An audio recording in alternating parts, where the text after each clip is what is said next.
अब चाहिँ हामी यो ड्रोनबाट यो इटरी चौकको हामी बजार हेर्नेछौँ है त ल कस्तो छ। त्यसै गरी हामी हङ्कर मार्केट पनि रेकर्ड गर्छौँ। दुइटैले हामी हेरौँ न है कस्तो रहेछ धरान रोड र विराटनगर रोड चारैतिरबाट है। Let's go.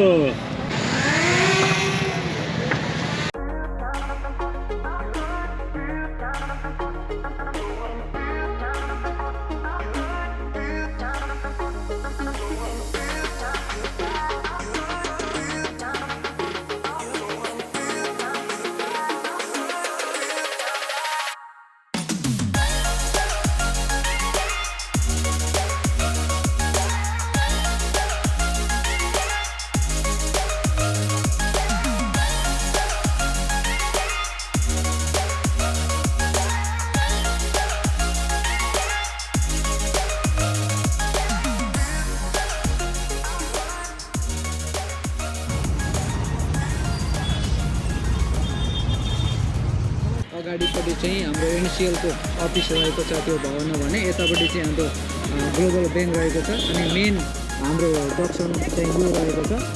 पूर्व फेस रहेको छ दक्षिण फेस रहेको छ भने यो साइडमा चाहिँ एसियन हाइवे रहेको छ भने यो साइडमा चाहिँ हाम्रो अनि आइतबार टेलिकम जाने बाटो हामी निस्किन सकिन्छ।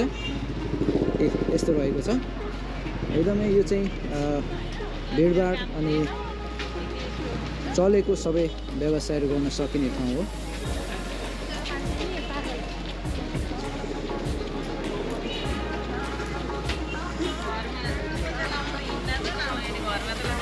साथीहरू दाजु नमस्कार। नमस्कार। साउजी हुनुहुन्छ है हजुर? हजुर हजुर। ए अनि दाजु के छ अहिले हङ्कङ मार्केटको व्यवसाय? अब निजमा लिएर गर्नु र आफैले गर्नुमा धेरै फरक पर्छ हेर्नुहोस् है। अनि त्यसले गर्दाखेरि अब उहाँले तपाईँहरूलाई पहिलाभन्दा अलिक सुविधा हुन्छ भन्नुभएको छ। भाडा बढाउनु भएको छैन उहाँले? छैन छैन छैन।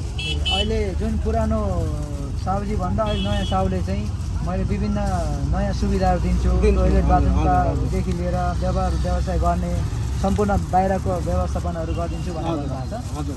तपाईँ खुसी हुनुहुन्छ? म एकदम खुसी छु नयाँ साउजी आउनुभएको? हजुर हजुर। अब नयाँ साउजीलाई चाहिँ के सुझाव दिन चाहनुहुन्छ? होइन केही सुझाव दिनुपर्दा उहाँलाई जो अब पहिलाको भन्दा अहिले अब उहाँले गर्दाखेरि अब धेरै डिफेन्सै हुन्छ भनौँ न। सुझावहरू केही छ यस्तो यस्तो विकृतिहरू हुनसक्छ भाडाहरूको विषयमा अथवा यहाँको लगानीको विषयमा? हामीलाई त अब भाडा सम्बन्धी केही भन्नुभएको छैन उहाँले।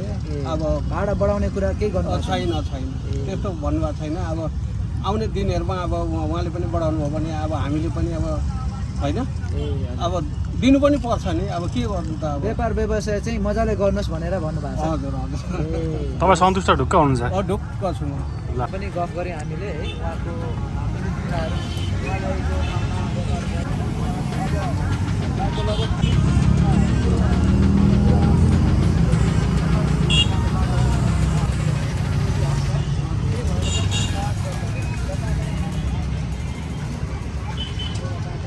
अगाडिपट्टि चाहिँ हाम्रो एनसिएलको अफिस रहेको छ त्यो भवनमा भने यतापट्टि चाहिँ हाम्रो ग्लोबल ब्याङ्क रहेको छ अनि मेन हाम्रो जक्सन चाहिँ यो रहेको छ।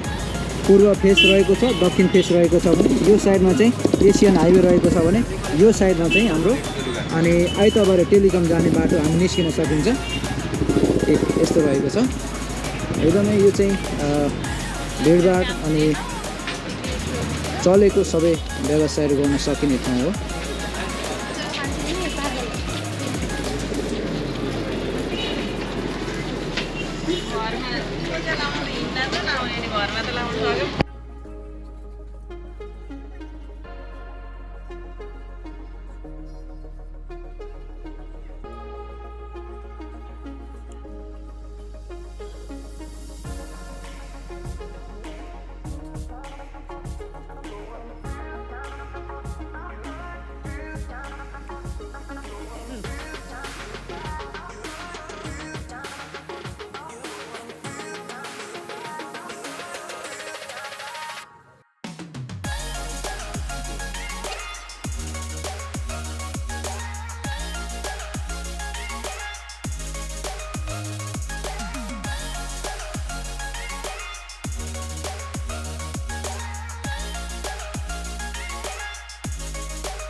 ए म इटोरीमा छु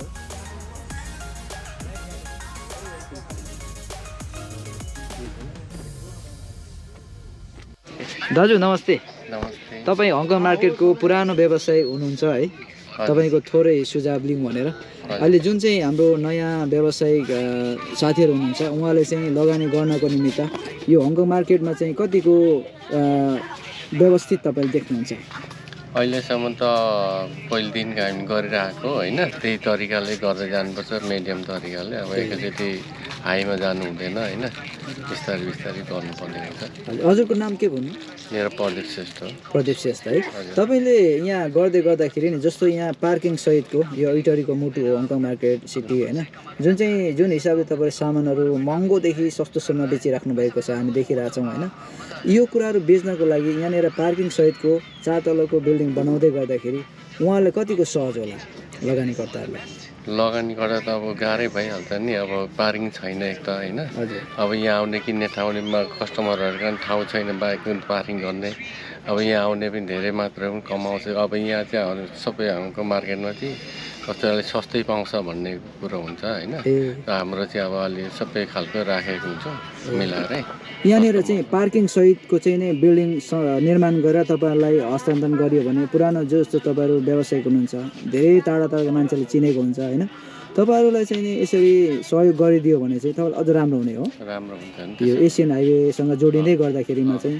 पार्किङ चाहिँ अन्डरग्राउन्ड भयो भने अझ बेटर राम्रो हुने है सबभन्दा बेस्ट हो सबभन्दा बेस्ट हुन्छ है ए त्यसमा अब यहाँनिर सिनेमा हलहरू अथवा कुनै ब्याङ्कहरू माथि राख्यो मुनि चाहिँ लत्तापडाको पार्किङ सहित गरेर व्यवहार गर्दा समस्या हुँदैन है ए हस् धन्यवाद बाटो चाहिँ हाम्रो पूर्व पश्चिम राजमार्ग अब अहिलेको चाहिँ नयाँ एसियन हाइवे रहेको छ भने अनि यता पूर्वपट्टिको बाटो चाहिँ सिधै माथि हाम्रो आइताबारी रोड नेपाल टेलिकम जाने बाटो पुगिन्छ भने अनि यो जति टिनको जस्तापट्टा लागेको एरिया चाहिँ हङकङ मार्केटको एरिया परेको छ यो सबै भत्काएर अनि ठुलो बिल्डिङ बिजनेस कम्प्लेक्स बन्दैछ साथीहरू तपाईँहरू पनि यहाँनिर जोइन हुन सक्नुहुन्छ है त एकदम राम्रो अवसर छ अपर्च्युनिटी छ विचार गर्नु होला यो अवसरबाट चाहिँ तपाईँहरू पछि नपर्नु होला है